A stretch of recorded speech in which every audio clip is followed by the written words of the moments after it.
ओम शांति। आध्यात्मिक विश्वविद्यालय द्वारा प्रस्तुत भागवत कथा 15। तारा कुशवाहा। झांसी की 21 साल की तारा कुशवाहा ने भागवत की एक नई कहानी लिखी। तारा ने अपनी ग्रेजुएशन की पढ़ाई पूरी करने के बाद अपनी आध्यात्मिक रुचि को पूरा करने का ठान लिया। आध्यात्मिक विश्वविद्यालय द्वारा दिए जाने वाले सहज राज्यों का साप्ताहिक कोर्स करने के बाद तारा के दिल की धड़कनों से एक ही आवाज गूंजी, पाना था सो पा लिया। और तारा ने निश्चय कर लिया कि वह आजीवन पवित्रता का पालन करते हुए आध्यात्मिक ज्ञान के प्रचार प्रसार में ही अपना जीवन व्यतीत करेगी। तारा ने अपना यह निर्णय पिता मथुरा प्रसाद व माता रामवती को बताया, लेकिन उन्होंने तारा के आध्यात्मिक विश्वविद्यालय में रहने के निर्णय का कड़ा विरोध किया। अब नदी को बांध भी डालोगे तो भी एक ना एक दिन वह अपने आवेग से उसको तोड़कर निकल ही जाएगी। तारा ने भी कुछ ऐसे ही किया। दिनांक 27 जुलाई 2012 को तारा ने अपनी स्वेच्छा से आध्यात्मिक विश्वविद्यालय विजय विहार दिल्ली में दाखिल होने के निर्णय के बारे में बताते हुए झांसी पुलिस स्टेशन के पुलिस इंचार्ज व सुप्रिंटेंडेंट ऑफ पुलिस झांसी को एक पत्र भेजा और दिनांक 28 जुलाई 2012 को तारा ने अपनी स्वेच्छा से आध्यात्मिक विश्वविद्यालय में दाखिला ले लिया और एक एफिडेविट भी आध्यात्मिक विश्वविद्यालय में दिया। तुरंत दूसरे ही दिन तारा के माता पिता व भाई आध्यात्मिक विश्वविद्यालय की दिल्ली शाखा में आकर उससे बातचीत करके मिलजुल कर चले गए। लेकिन कहते हैं ना, सुनी सुनाई बातों से भारतवासियों ने दुर्गति को पाया है। वैसा ही कुछ तारा के परिवार वालों के साथ हुआ। किसी ने तारा के माता पिता के कान में आध्यात्मिक विश्वविद्यालय के बारे में कुछ उल्टी पुल्टी बातें डाल दी और तारा के माता पिता व भाई बहकावे में आकर 10-12 लोगों को साथ लेकर आध्यात्मिक विश्वविद्यालय में आए और हंगामा करने लगे। उन्होंने आध्यात्मिक विश्वविद्यालय के बहनों माताओं के साथ गंदी गाली गलौज की, विद्यालय पर झूठे आरोप लगाए और विद्यालय को बर्बाद करने की धमकी भी दी। जैसे तैसे तारा ने अपने माता पिता को समझाकर वापस भेज दिया। लेकिन दिनांक 27 अक्टूबर 2012 को तारा के माता पिता 7-8 लोगों को लेकर फिर से आध्यात्मिक विश्वविद्यालय दिल्ली में आए और फिर से गंदे आरोप लगाते हुए गाली गलौज करने लगे और विद्यालय को बर्बाद करने की धमकियां देते रहे, जिस कारण पुलिस को बुलाया गया और पुलिस ने तारा के बयान दर्ज कर लिए, जिसमें तारा ने पुलिस को अपनी स्वेच्छा से राजी खुशी आध्यात्मिक विश्वविद्यालय में रहने की बात को दोहराया और यह भी बताया कि वह अपने माता पिता के साथ नहीं जाना चाहती। मैं तारा मथुरा प्रसाद कुशवाहा, मूल निवासी मकान नंबर 190, महारोच्छा गेट झांसी, पोस्ट नवावा, जिला झांसी, तहसील झांसी। मेरी जन्म तिथि 7/5/1992 के आधार पर उम्र 20 साल 5 महीना है। मैं पिछले 1 साल से अपने घर में आध्यात्मिक ज्ञान की शिक्षा ले रही थी और उसी ज्ञान के आधार पर मैंने आध्यात्मिक ईश्वरीय विश्वविद्यालय दिल्ली में आध्यात्मिक शिक्षिका के रूप में दाखिल होने का निर्णय ले लिया।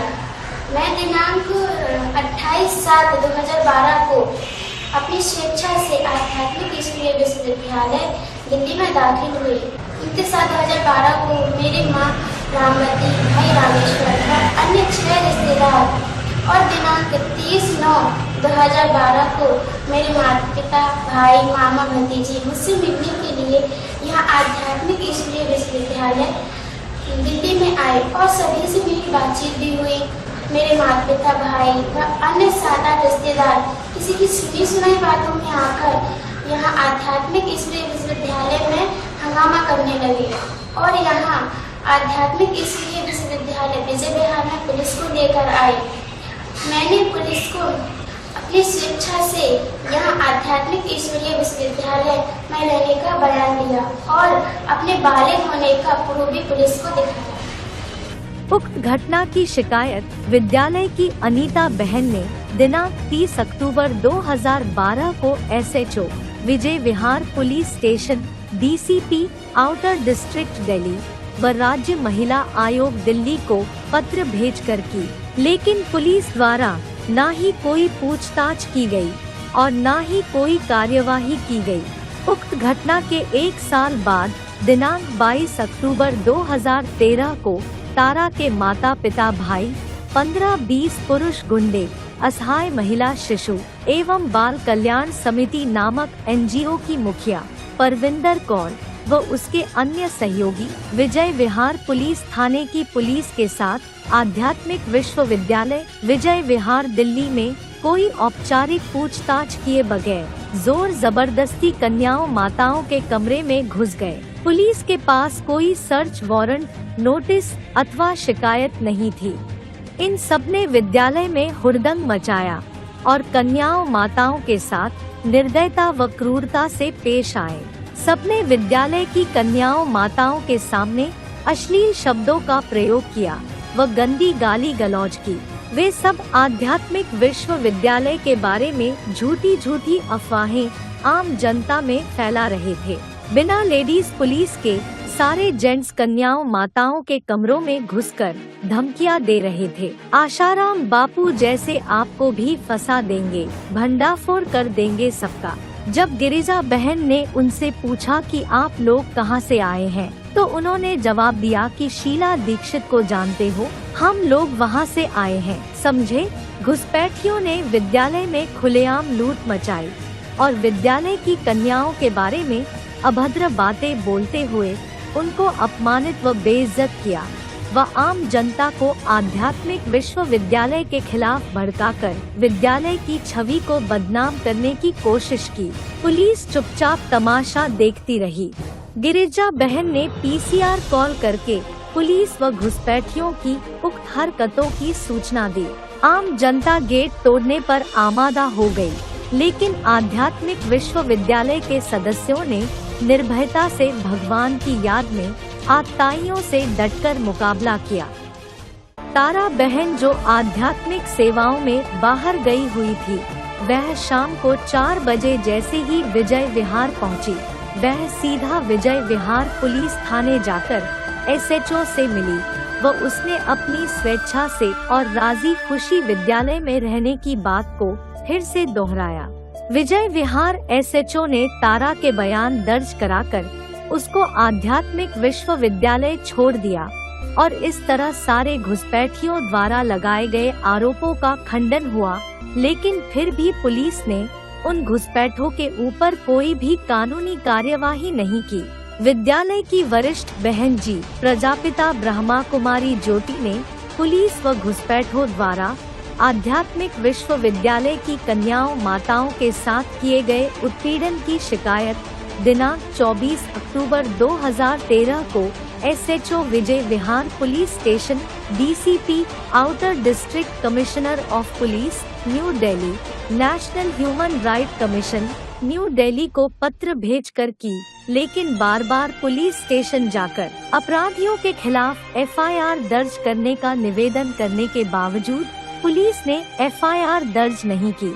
विद्यालय की कन्याओं माताओं के मौलिक अधिकारों का हनन होने की बात पर व्यथित होकर आध्यात्मिक विश्वविद्यालय ने प्रजापिता ब्रह्मा कुमारी ज्योति बहन द्वारा पुलिस व NGO के खिलाफ writ petition WP criminal number 1923/2013 Delhi high court में दायर की व प्रतिपक्ष से आध्यात्मिक विश्वविद्यालय की प्रतिष्ठा को जनमानस में धूमिल करना व विद्यालय के सदस्यों को मानसिक व शारीरिक रूप से प्रताड़ित करने के एवज में मुआवजे की मांग की।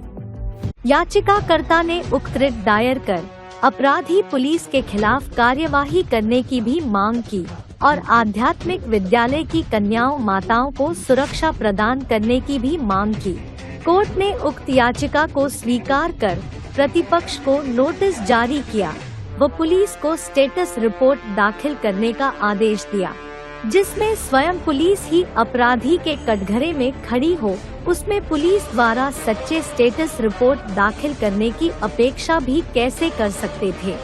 आखिर वही हुआ और जस्टिस हिमा कोहली ने दिनांक 11 दिसंबर 2013 को आदेश जारी किया, जिसमें बड़ी कड़क आवाज में पुलिस को डांट लगाते हुए यह निर्देश दिए कि वे विश्वविद्यालय में किस समय घुसे उसका समय बताएं व यह भी बताएं कि जिस विद्यालय में सिर्फ कन्याएं माताएं ही रहती हैं, क्या वहां कोई लेडीज पुलिस उपस्थित थी और क्या पुरुष पुलिस ऑफिसर्स ने महिला पुलिस को साथ में रखते हुए विद्यालय में प्रवेश किया।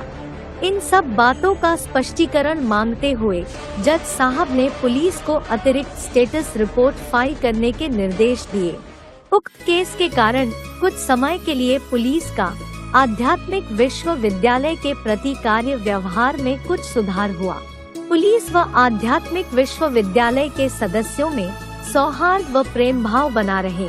इस कारण याचिकाकर्ता ने इस पिटीशन को दिनांक 2 जून 2016 को विथड्रॉ कर लिया, लेकिन अतिरिक्त स्टैंडिंग काउंसिल को पुलिस की तरफ से यह अंडरटेकिंग देनी ही पड़ी कि पुलिस द्वारा किया गया कोई भी कार्य न्याय संगत व सूचना देकर ही होना चाहिए।